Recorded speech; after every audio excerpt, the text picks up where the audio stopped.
What's guys, welcome to my vlog. So, nalakad kami ngayon sa kabaan ng 11 Caloocan. Punta kami ngayon ng Pabella guys.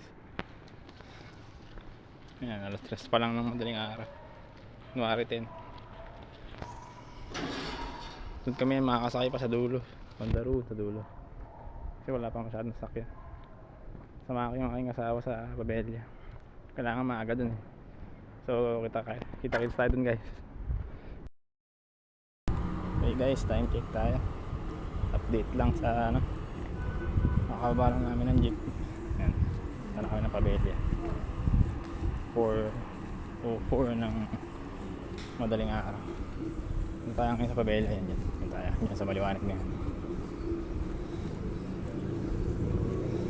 Malakad tayo guys. Makakuha tayo ng number. Alam ko may number dito yung para pa-check up. Yan, dyan tayo pupunta guys. Pa-check up natin si Mrs. kasi laboratory niya ngayon. Yan tayo guys. Wait na lang ulit guys. Pagdating natin sa loob. What's up? Okay, sige, papasok na tayo ulit guys.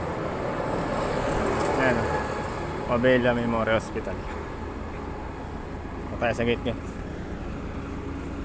Wait na lang ulit guys, sa bagong gate yata dito. Yun guys, pasok na tayo sa loob. Yung pinaka niya. So hindi na tayo binigyan ng number, hindi na raw kailangan ng number. So tayo pasok tayo dito.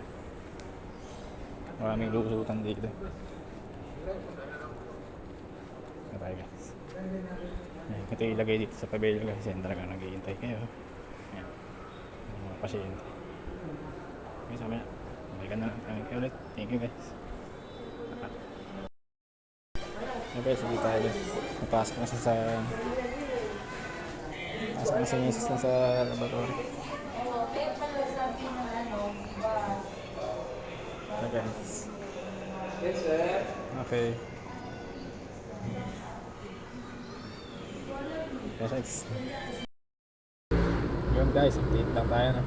Time check tayo, 5:51 na ng umaga. So ulit din tayo sa warehouse sa trabaho. So nauna na tayo guys.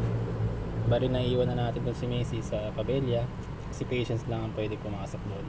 So kaya pumasok na ako. So umaga pa guys. So kape muna tayo. Ang pagising sa umaga.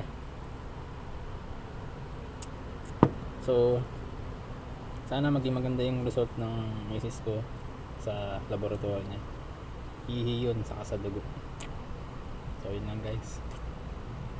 Magandang umaga sa inyo. Peace out.